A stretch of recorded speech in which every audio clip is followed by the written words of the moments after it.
Definitely अगर आगे काम करने का मौका मिलेगा शाहरुख खान, आमिर खान और सलमान खान के साथ, ये जो इंडस्ट्री के 3 खान्स हैं उनके साथ, तो डेफिनेटली मैं बिल्कुल करूँगी। सीज़न 1 आ चुकी है और दर्शकों का बहुत प्यार मिला है मेरी वेब सीरीज़ को और सीज़न 2 अभी आने वाली है। मैंने हमेशा कहा है, सारे इंटरव्यूज़ में कहती हूँ कि ये जो लोग हैं मधु भंडारकर और भी जो लीजेंड हैं बॉलीवुड के डायरेक्टर्स जो हैं, वो ज्ञान का भंडार है, वो एक्टिंग का भंडार है। आप इनको सिर्फ देखो और ऑब्जर्व करो। तो नेपोटिज्म तो है, हमेशा रहेगा ना, तो वो बॉलीवुड में सिर्फ है नेपोटिज्म, वो सारे फील्ड में है। एक इंटरव्यू दे दिया था, आप कह लो ऑडिशन दे दिया था न्यूज़ रीडर के लिए और मेरा सिलेक्शन हो गया था और वहाँ से मेरी मीडिया की जर्नी स्टार्ट हुई थी। मुझे लगता है कि आजकल के जो बच्चे हैं वो पढ़ाई नहीं पूरी करते हैं, पहले अगर उनको एक्ट्रेस बनना है तो उस फील्ड में कूद जाते हैं। मेरे लिए बहुत ही सौभाग्य की बात रही है कि मुझे इतनी बड़ी रिस्पॉन्सिबिलिटी जापान की तरफ से दी गई थी कि मैं इंडिया में जापान टूरिज़्म को प्रमोट कर सकूं। मुंबई इंडस्ट्री में, एक्टिंग की दुनिया में अपना नाम रोशन करूं, अपने पिताजी का नाम रोशन करूं, अपने बिहार का नाम रोशन करूं, तो उनका ही सपना पूरा करने के लिए मैं मुंबई गई थी। इंडिया को रिप्रेजेंट किया है मिस इंटरनेशनल में। तो बिहार से निकलकर जब आप बॉम्बे जाती हैं तो वो वाली जर्नी बहुत कठिन होती है, क्योंकि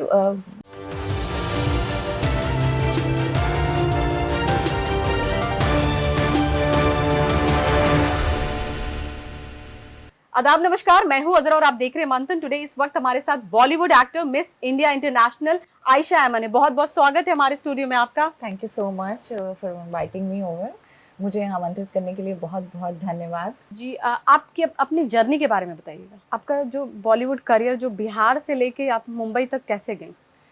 देखिए, ये मेरे पिताजी का सपना था कि मैं मुंबई इंडस्ट्री में, एक्टिंग की दुनिया में अपना नाम रोशन करूं, अपने पिताजी का नाम रोशन करूं, अपने बिहार का नाम रोशन करूं, तो उनका ही सपना पूरा करने के लिए मैं मुंबई गई थी और आज मैं उम्मीद है कि मैं उनके सपनों पर खड़ी उतर रही हूँ।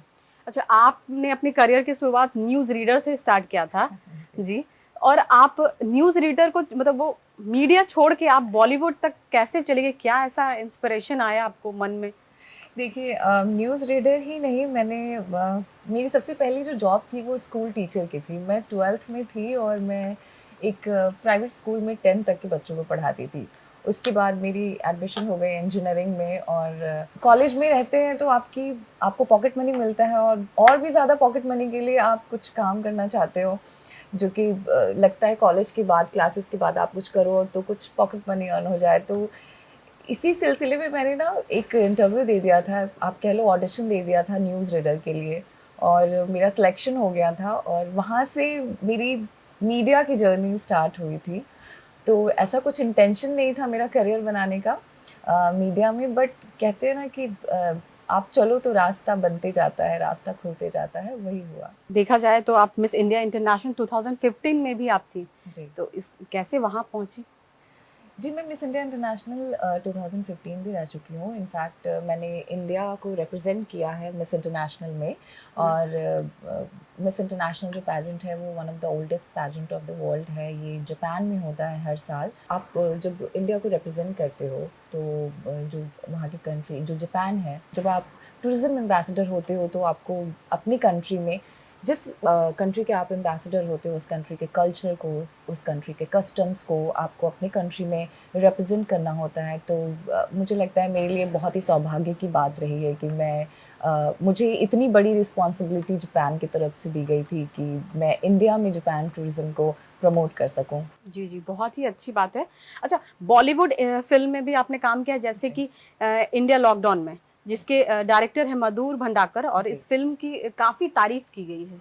इसके बारे में थोड़ा आप बताएँ? Thank you so much. जी। मैं भगवान का शुक्रिया अदा करना चाहूँगी, ऊपर वाले का शुक्रिया अदा करना चाहूँगी, अपने पेरेंट्स का शुक्रिया अदा करना चाहूँगी कि जिन्होंने मुझे इस लायक बनाया कि मैं ऐसे बड़े-बड़े डायरेक्टर्स के साथ काम कर रही हूँ। मुझे ऐसे बड़े डायरेक्टर्स के साथ काम करने का मौका मिला मुंबई में जाके। मुंबई में जाके अपनी राह बनाना बिल्कुल भी आसान नहीं होता है, वो भी तब जब आप एक छोटे से शहर के हो। मैं बिहार से हूँ, पटना से हूँ, मैं यहीं पली-बड़ी हूँ, तो यहाँ पर ही मेरी पढ़ाई-लिखाई और मेरा बचपन गुज़रा है। तो यहाँ से पहले मैं कभी मुझे नहीं लगता कि बहुत बाहर गई हूँ मैं आउट ऑफ बिहार।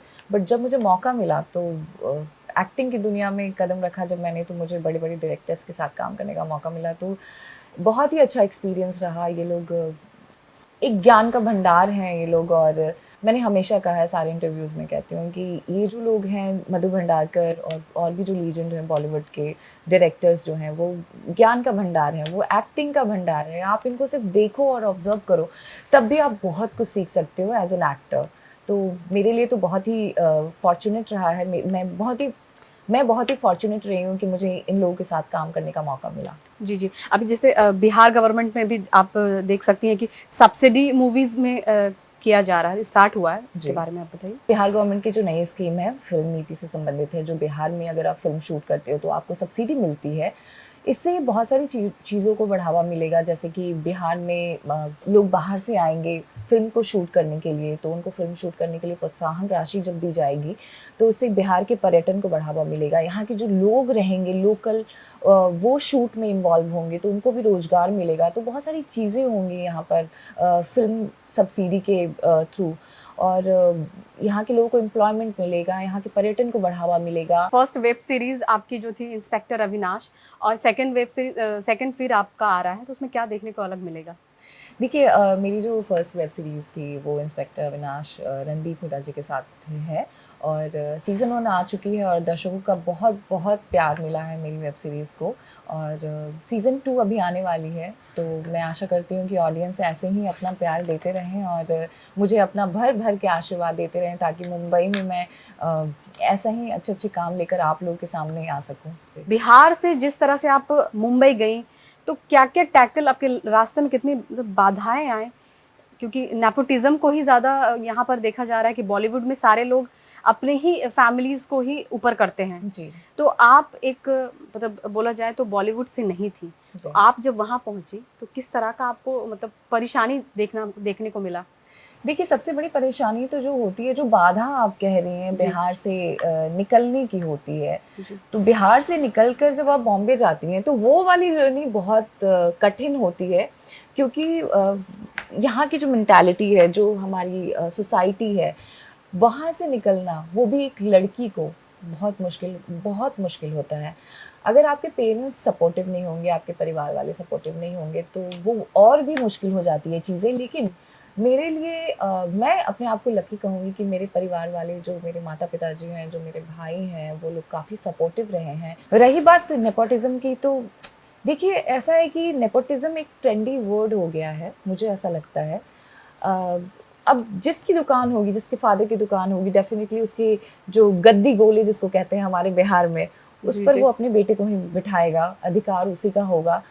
तो अगर आप एक नया दुकान खोल रहे हैं, तो आपको दुकान चलाने में थोड़ा तो स्ट्रगल करना पड़ेगा। स्ट्रगल का मतलब वो जो स्ट्रगलर वर्ड जो होता है एक्टर्स के लिए, वो नहीं कह रही हूँ।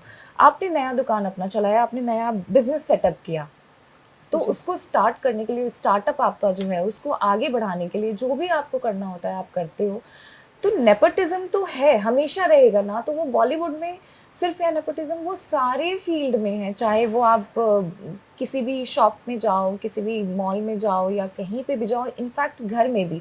माता-पिता हैं तो वो अपने डेफ़िनेटली बेटे को ही अपना ज़मीन जो हमारी तरफ होता है वो लिखेंगे, डेफ़िनेटली वो पड़ोसी को नहीं लिखेंगे या कोई बाहर वाले को नहीं लिखेंगे। तो बॉलीवुड में भी ऐसा ही है, अगर आपकी फैमिली इंडस्ट्री में पहले से एस्टेब्लिश है, तो उनका वो काम है, वो करेंगे, वो एक्टिंग उनके लिए ईज़ी हो जाएगी। अच्छा, अभी हाल ही में आप देखिए कि पुष्पा 2 का ट्रेलर भी लॉन्च हुआ बिहार की धरती जी। पे जी। और अभी कल देखा जाए, कल परसों में अंदाज़ 2 का भी देखा जाए तो वो भी यहाँ पर सॉन्ग लॉन्च हुआ बिहार की धरती अच्छा। पे। तो इन फ्यूचर आपको क्या लगता है, भविष्य में यहाँ पर बॉलीवुड का प्रोडक्शन हाउस भी खुलेगा? Definitely, why not. और जहाँ तक प्रोडक्शन हाउस खुलने की बात है, वो तो बिहार सरकार ने जो अभी सब्सिडी की नीति लाई है, उसके बाद तो मुझे लगता है कि बैक टू बैक फ़िल्में शूट हो रही हैं। मैं भी यहाँ पर अभी एक फ़िल्म शूट करने के लिए ही आई हूँ, और वो दिन दूर नहीं है जब बिहार भी प्रोडक्शन हाउसेज़ में बॉलीवुड को टक्कर देगा। अभी आपने कहा कि बिहार में आप आई हैं शूटिंग के लिए, तो रवि किशन के साथ भी आपकी शूटिंग चल रही थी? देखिए, मैंने रवि किशन जी के साथ एक सीरीज़ की है, जो कि बहुत जल्दी दर्शकों को देखने का मौका मिलेगा, जिसका नाम है AK-47। बहुत ज़्यादा जानकारी तो मैं इस पर नहीं दे सकती हूँ क्योंकि अभी रिवील नहीं करना है। बस मैं आपको नाम बता देती हूँ, AK-47 है जिसमें मैंने रवि किशन जी के साथ काम किया है। जी जी। आगे और क्या प्लानिंग है आपको? सलमान खान, शाहरुख खान और आमिर खान के साथ काम करना है? देखिए, मैंने शाहरुख खान जी के साथ तो एक एड फिल्म की है, तो वो सपना तो अपना पूरा हो गया है। बट डेफिनेटली अगर आगे काम करने का मौका मिलेगा शाहरुख खान, आमिर खान और सलमान खान के साथ, ये जो इंडस्ट्री के 3 खान्स हैं, उनके साथ, तो डेफिनेटली मैं बिल्कुल, बिल्कुल करूँगी। बिहार की लड़कियों को आप क्या ऐसा बोला जाता है कि गाइडलाइन देना चाहेंगी कि आगे वो किस तरह से बॉलीवुड में इन करें? देखिए, सबसे पहले तो आप अपनी पढ़ाई पूरी कीजिए। मुझे लगता है कि आजकल के जो बच्चे हैं वो पढ़ाई नहीं पूरी करते हैं। पहले अगर उनको एक्ट्रेस बनना है तो वो उस फील्ड में कूद जाते हैं। लेकिन मेरा पर्सनली ये मानना है कि आपके लाइफ में एजुकेशन बहुत मैटर करता है, चाहे वो किसी भी फील्ड में जाइए आप। बेशक। तो सबसे पहले अपनी पढ़ाई पूरी कीजिए। पढ़ने से क्या होता है ना कि आपको कॉन्फिडेंस आता है और उसके बाद अपने अच्छा, सपने को पूरा बॉलीवुड में कीजिए। ऐसा है क्या कि आप अगर साइंस लेके गए हैं, बायो लेके गए हैं, तो फिर वो इन नहीं कर सकते हैं? मैं खुद एरोनॉटिकल इंजीनियर हूँ। वाह! मैंने एरोनॉटिकल इंजीनियरिंग की पढ़ाई की है, मैंने ग्रेजुएशन भी किया है फिजिक्स से। तो मुझे तो ऐसा कोई क्राइटेरिया नज़र नहीं आया कभी भी। जी, जी। चलिए, बहुत-बहुत शुक्रिया आपका आयशा धन्यवाद। हमारे स्टूडियो में आने के लिए। धन्यवाद, धन्यवाद। ऐसी तमाम खबरों को देखने के लिए देखते रहिए मंथन टुडे। शुक्रिया।